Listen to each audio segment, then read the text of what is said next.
Hi, everyone. Welcome to Let's Be Social. Today, I have a very special guest on. Her name is Sheila Sutherland. She is a speaker, educator, and coach, and she's based in Canada. And she has about 20 years experience in science and education. And I'm very happy to bring her on the show and talk to her. So thank you for coming. Oh, thank you so much for having me here. I'm excited for our conversation today. Yeah. So just tell us a little bit about yourself and how you got started into your path of speaking, educating, and becoming a coach and everything. That's a long story, but I'll try to give you the very tiny version of it. So originally, I was a high school math and science teacher. So I taught senior biology and pretty well all levels of math. But then I ended up going through a trauma. I ended up losing my house to a fire, Oh, right at Christmas time, of all times. mhm. And during that time, I had already kind of been at a maxed stressed state, not realizing really what I was doing to myself. I was constantly one of those people who was, oh, I'm just going to keep pushing on. I'm good. I'll just leave it. I'll do it later, kind of thing, not realizing that the levels of stress were piling on layer by layer by layer. So when this fire happened, my whole body just shut down. And I actually ended up being diagnosed with a chronic illness that caused me to have to leave my career. And in doing that, I completely lost my identity because I that's my whole identity was wrapped around my brain and what I was doing in the classroom. And all of a sudden, like overnight, it was gone. And I was kind of left, kind of felt like rudderless, like I was just kind of out there not knowing what way to turn, who I was, what was I going to do, what does life mean at this point. So it started me down this path of asking a lot of hard questions and being super honest with myself, which I know there could be some people out there that being really truly being honest with yourself is tough. Yeah. It's really easy to tell ourselves stories and to kind of, lie to ourselves and oh no, everything's fine. No, actually it's not. And it shows up in ways. And for me, it really showed up in my health. And so I say this that oh that whole path of now being diagnosed with this chronic illness, being diagnosed with PTSD, those are some pretty heavy labels to all of a sudden be thrown upon me and not knowing what that meant. So I had to start searching for answers, start searching for the people who could help me unpack a lot of this. And as someone who always was very independent, and I'm still very independent. Like I do everything on my own. I kind of brought up with that whole thing, if you want it done right, you got to do it yourself. Yeah. So, but I had to kind of learn to accept help. And I almost think it's a daily thing that I have to keep reminding myself that I can't go through this thing called life all by myself. I need people by my side. I need people in my corner. I need to have those cheerleaders in my life. And so I started searching for those to help me direct myself onto this new path. Okay. Um, and did you find that challenging to go from not really knowing what to do to finding those people, finding your tribe, so to speak? It can be, because it's like I say, you're making a huge shift in your character of, no, I'm good. I don't need anybody to, you know what? I actually really do. And that act of simply asking, I mean, it sounds really easy, but when you've never done it, it can be a super big challenge. Yeah. And so I get it for anyone who may be listening that they're like, oh no, I can't do that. I get it. I've been there, and some days I still struggle with it, but I have to, keep reminding myself that it is the best for me. And, because I'm one of those people who I feel like my purpose here in life is to help people in some way. I mean, that's what I was doing in the classroom, help educating, help getting these kids on their path to who knows what they're going to do as an adult. But I've always been in a helper kind of role, no matter what I've done in life. I can look at it and go, yeah, I was I was always trying to do that. But to be able to do that properly and efficiently and to the level that I want to, I have to take care of me first. And that was another big lesson, right? Because I never took care of myself first. I wasn't on my priority list, please. And I think a lot of women, I see you, nodding your head like you're like, yeah, I get that. A lot of women, we take care of everybody else, Yeah. make sure they're happy, right? Make sure they're taken care of, and then we don't even think about ourselves at all. But I had to have that mind shift of, if I don't take care of me, then I can't take care of anybody else. And if that's what I really want to do, and that's my why, and that's my purpose in life, I have to take care of me first. I think that is the biggest thing that people have to realize is women so easily get lost in everything else. And it's really difficult sometimes to take a step back in your own life and look at things and realize that, oh, I haven't been looking after myself and I need to make myself a priority too. Yeah. A lot of people don't do that. Even now, they still don't. They're just so busy doing their job. And women are taking on more and more all the time, Yes. right?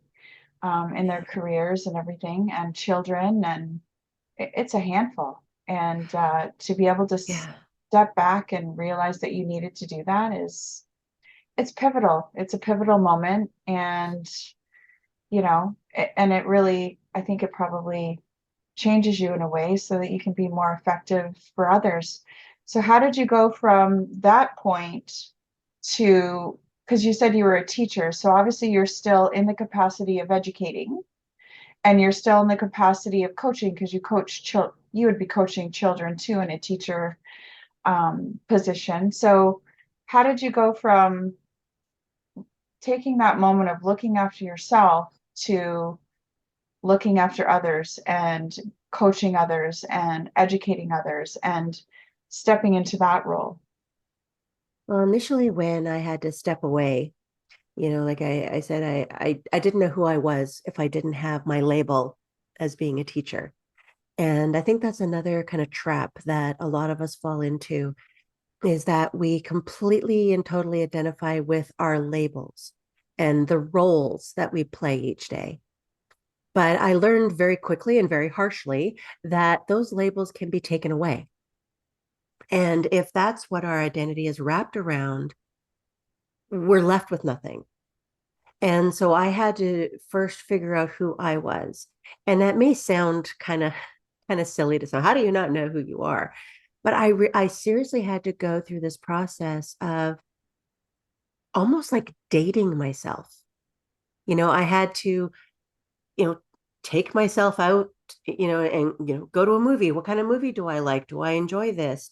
What kind of music do I like? And really start testing different waters, and testing going to different events and socials, and just really seeing who I was and what brought a sense of joy to me, because like I say, I was always trying to get that happiness, getting that joy from outside of myself, not realizing that I could actually cultivate it on my own.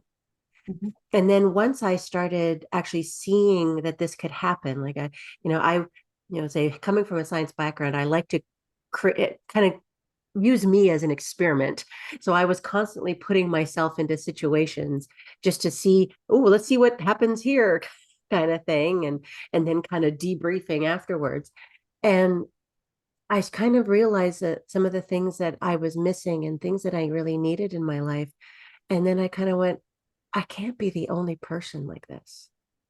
And so I started talking to people, and realizing I'm not alone. A lot of people do feel exactly the same way I felt, but they don't say it outwardly, because there's fear. There's fear of people, making them feel guilty, making them feel embarrassed, having some sort of shame, like, how you should know this, you should know better, kind of, all the shoulds, Yeah. right, that end up being thrown upon us. So we suffer in silence and behind closed doors. And that I was tired of doing that. It didn't feel good. And I thought, this is not what life is about. And so I, instead of being the person in the classroom, teaching children, I thought, I think there's some adults out there that need a different type of education. Because I didn't know where I was going for it. And I started looking and I'm like, there's got to be other people that are looking for this too.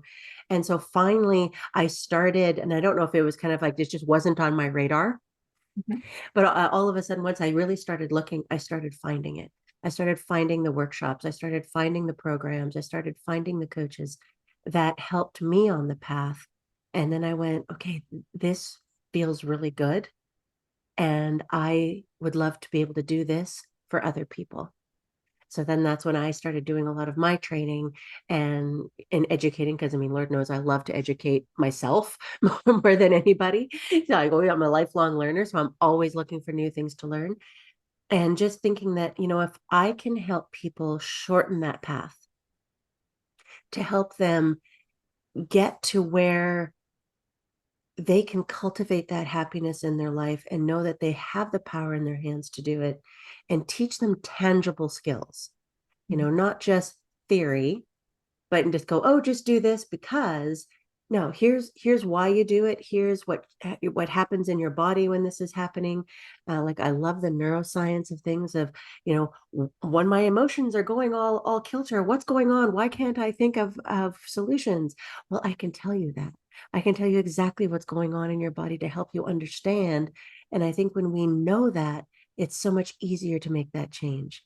And seeing the results that my clients get is like, it's like the best high that I think anybody could ever get, right? Because you almost literally see that light bulb go on over their head, and they're like, get it. I get why this isn't working for me. I know what I need to do. And watching them do that change, and then hear afterwards how, my family is wondering what's going on with me. I'm showing up so differently, and they're wondering why I'm so happy. And I'm like, yes, that's awesome that it's showing up, and how how you're showing up in the world. And if more of us could do that, wouldn't society look completely different? Absolutely. Absolutely. And through all that, have you developed courses and anything like that? Or is it one-on-one? I've mostly done one-on-one. I mean, because I've played with the idea of, oh, I'm going to send everybody through this step and this step and this step. But I realize everybody's different, Yeah. right? You can't, one of the things that kind of angered me when I was going through my process is coming into people and practitioners that tried to fit me into a box. And I went, but that's not who I am. Like I may need parts A and E, but I don't need all the rest in between. So I tried that for a little while and realized it just doesn't work. You can't put people into boxes. You have to meet them where they are. And so anytime someone works with me, it's going to be something that is unique to them. I'm not here to make you form what I think you should be. I'm here to help guide you and help be by your side in the goals that you want and where you see yourself. Yeah. Because if you're doing something just to please me, that's not going to be lasting. We want lasting change. If we're going to do this and we're going to invest in ourselves, you have to have the buy-in. You have to have, what you're looking for, not what I want. So, like I say, so my intentions of working with people is meeting them where they are and getting them to the goals that they want. Now, in regards to courses, I've played with the idea. I'm still working on maybe doing some. I have like probably 18 of them in my head that I really need to get out and out of there and on paper and actually do it. Yeah. But I do one workshop called O Shift.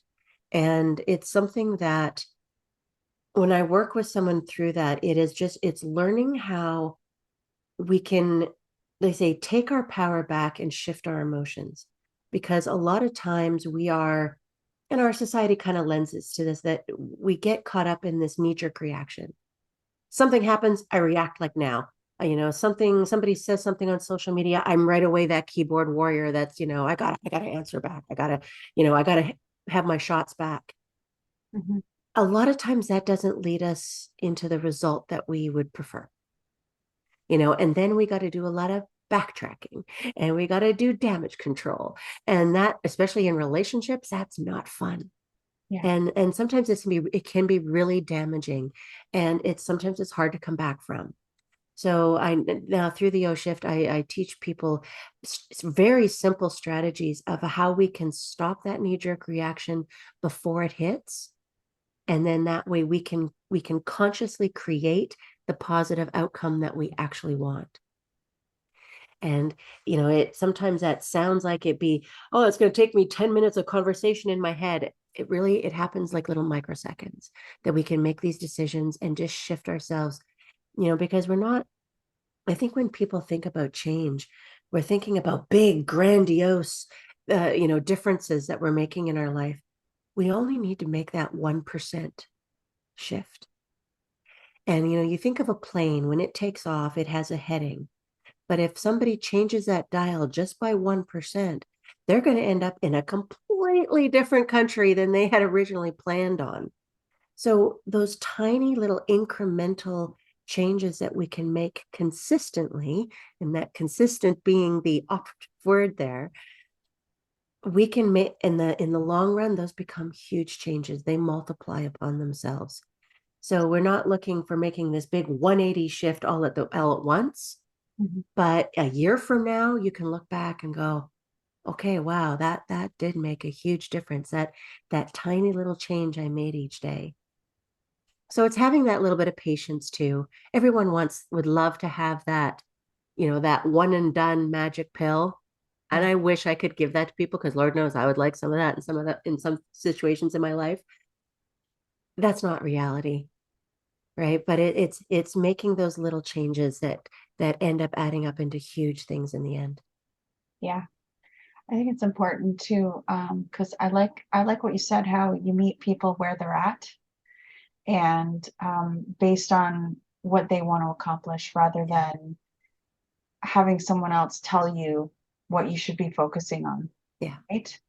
I I think think that's nobody wants to be told what to do. right. I mean, I know if someone does that to me, I know I have a kind of a stubborn, rebellious nature. I can feel that rise up and go, I don't think so. Yeah. Even though what they could be telling me, it would be really good for me, but because they're telling me to do it, it's almost like that parent-child interaction, and you're like, no, I don't want to go to bed, Yeah. kind of thing. And it's no, so that's kind of I think kind of like the art behind coaching is being able to ask the right questions, being able to pull out of somebody, what is it that you truly want for yourself? And how can I help you get there? Yeah.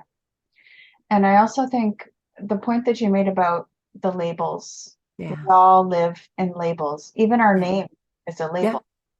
So when you think about when you actually propose a question, who am I? Oh, well, I'm I'm B. I'm Barb Hamilton. This is what I am. I'm a nurse. I'm this, I'm that. But really, when you dive deeper, you're a lot more than those Yes. labels that you put upon yourselves and what others see you as. But it's such a hard thing to dive into. It can be like you say, just even like when you look at like simply your name, because it's something that wasn't you didn't have a choice, it was chosen for you. Yeah. And a lot of times when parents choose names for their children, there's a lot of history behind that name. Like maybe it was your grandmother's name, or it was your favorite aunt on, whatever side, right? So you almost feel like you've come into this world carrying this weight of, this isn't even mine. Yeah. And I've heard lately of a lot of kids, getting into their teenage years and kind of going, no, I want to choose my own name. And I have to, part of me is like, what? That's crazy. And then I'm like, no, okay, I gotta shift that too. It's like, no, I get it. I don't feel like a Diane. I feel like a Katie, and it's kind of, it's an interesting concept. I mean, I actually kind of dabbled in that for a little while, of wondering if I was going to change the spelling of my name, because I always was always tired of people messing up the spelling in my name. But then when I was going to change it to something else, I was like, oh God, people are going to have a worse time with that one. Mhm. So I was like, no, I'm just going to keep it as is. But you have to do what is really weighing on your heart, Yeah. right? And listening to your intuition. Like I kind of grew up thinking that intuition was for special people, that only certain people had that gift. Mhm. And through this process, I learned we all have intuition. We all have that inner voice. We've just sometimes, somewhere along the way, we learned how to stop listening to it, or we were never taught how to in the first place. Sure. And when I really started really focusing on learning to listen to that, learning to actually feel it in my body. Like, what does it feel? Am I feeling it in my chest? Am I feeling it in my stomach? Or this doesn't feel right. Start asking myself some of those questions. Okay, why doesn't this feel right? What's not in alignment here for me? And figuring that out so either I can make the shift to make it align or realize I'm in a situation that just isn't for me and I need to leave it Mhm. and go to somewhere else. Because I being what I call it a recovering people pleaser, I Right. never wanted to say no to anybody. I never wanted, oh, that might make them feel uncomfortable. I don't want to upset anyone. But I was doing it at the detriment to myself and realized that wasn't serving me in any way. And you know what? I can say no to people and they can still like me. That was like, wow, that actually works that way. They don't mind me saying no, or they get it, they understand. And once I realized, people aren't going to hate me for saying no or going, you know what, no, that's not right for me right now. Awesome. Yeah. It took a lot of weight off of me making some of my decisions and setting the boundaries that I needed in my life. Mhm. Can you talk a little bit, because we touched on the self-care concept, and I think that's so important for so many people in everyday life, that you were talking about, I'd read in your bio you have 7 pillars of Yeah. self-care. Can you talk a little bit about that, just for our listeners? Because I know that a lot of people they might do like a little bit of self-care, but Yeah. I think people don't realize how important it is. It is. And you know what I find in today's society, it's almost become a buzzword. Everyone's like, oh, yeah, yeah, self-care, self-love, like yada, yada, yada kind of thing. And it's like, no, but we really need to do that because, again, if nobody takes care of us, like if we don't take care of ourselves, nobody else will. Yeah. You know, I'm responsible for this body, this soul that I've been given during this time that I'm here on earth. And how am I going to treat it? But I think when most people think of self-care, we think of the physical because that's the tangible. That's what we can touch, feel, we can really dive into that. So we can go and get those massages. We can, get our haircuts. We can care for our body. We can do the exercise and the hydration and the nutrition. But I have found that we can be doing all the right things physically, but we're still not happy, Yeah. but we're still in turmoil. We're still not healthy at the core. So for me, self-care is more than that. So I have four of my pillars are what I consider inner pillars. So yes, physical, very important. We can't not do those. Mhm. But what are you doing for yourself mentally? Over this time of COVID, mental health became much more on our consciousness and awareness.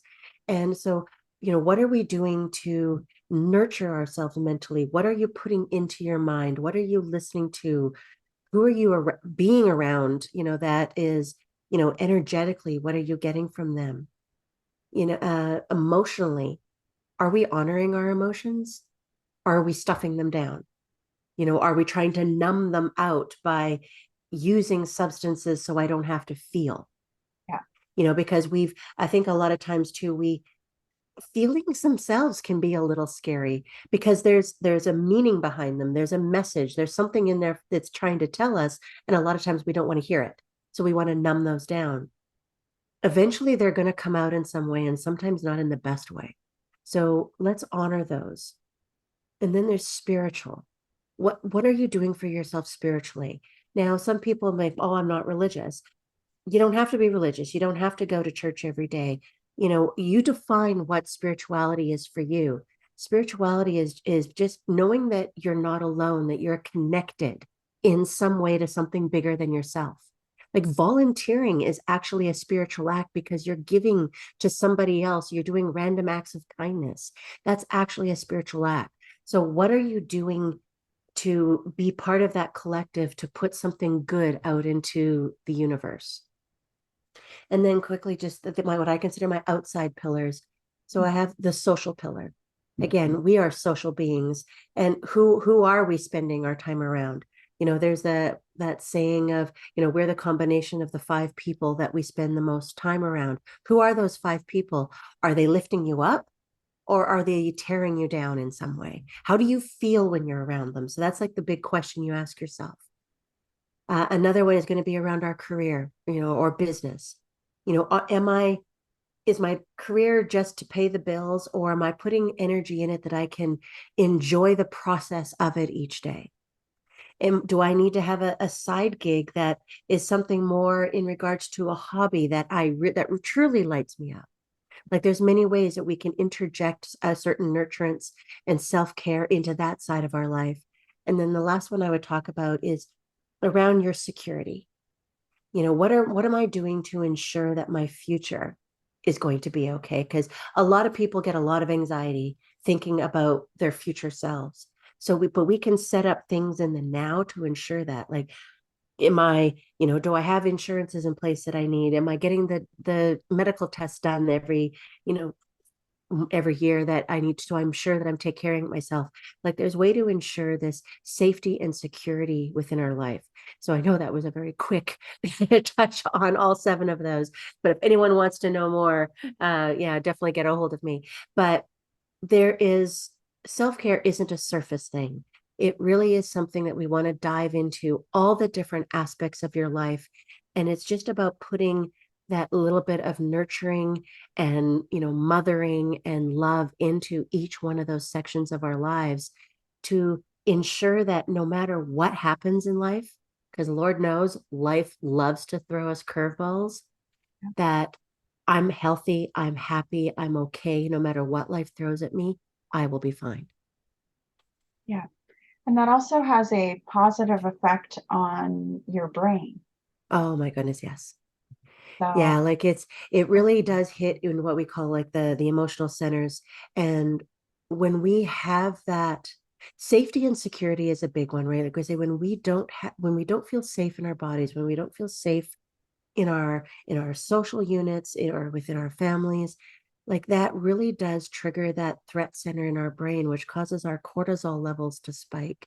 And yeah, when we're in that chronic state of stress, which I think a lot of us are, and I'm one of them. That's one of the reasons. That's part of the chronic illness that I'm dealing with, is because I was dealing with stress for so long and not dealing with it properly. yeah, It really affects our health overall. And I've come to realize the hard way, if we don't have our health, we don't have anything. And again, if I don't have my health, I can't be there for the people that I want to be. absolutely. Absolutely. I've been there too. I mean, I've been there in the fight or flight response, and Excuse me. bless you. And the chronic, that chronic feeling. So, and I think everyone at some point in their lives has probably been there too. And certainly you've touched on so many important points and topics, and I'm sure one of the topics or many resonates with people that are listening today. And I just want to thank you for, your insight and coming on here and having a good conversation. And how can people connect with you if they want to get some coaching, or if they would like to have you as a speaker, or if they would like to have you, as an educator? How can they get a hold of you, Sheila? Sure. The quickest is probably email. Okay. So Sheila H. Sutherland at gmail.com. or get a hold of me through Instagram or Facebook, either personally or as Reignite Your Purpose. Okay, that's great. Yeah, because I mean, coaching now, so many people, there's coaches for so many different things nowadays, but I think it's the most important is to have a personal coach and get you through your hurdles that you're dealing with in your daily life. And I Exactly. think people really need to realize that they need to be able to choose themselves, and it's okay. It's okay to choose you. It's okay Yep. to spend time on yourself. Well, there's a meme that I see every once in a while. Excuse me again. It's okay. Hmm. That says, if I was to list all the things that I love, how long would it take before I put myself on that list? Yeah, And when I first heard that, I was like, yeah, wow, it didn't even come to my mind to put me on that list. And now it's like I have to have me at the top yeah. because without that, like I say, I can't do the things that I know I'm meant to do without it. Good point. And so many people nowadays are searching for their happiness in another person Mhm. rather than realizing that the happiness comes from themselves Yeah. first, right? Yeah, I mean, it's a skill and it's a skill, Yes, but it's a skill I can teach you because I love those soft skills that are in our power. We just have to ask the right questions and then we can build it up. perfect. Well, I'm going to leave it there, and I'll have to have you on again because that is such a deep and insightful conversation that we could probably talk for hours about. Easily. Yes. Um, Thank you for sharing your experience and thank you for coming on here. I'll put all of your social contacts on the description and I'll share on my YouTube channel and across my social media. Awesome. And thank you, Sheila, for coming on. And um, it was a pleasure. Awesome. Well, thank you so much. I appreciate you opening up your show and all your listeners to have me here. It was a great part of my day. Thank you. Thanks so much.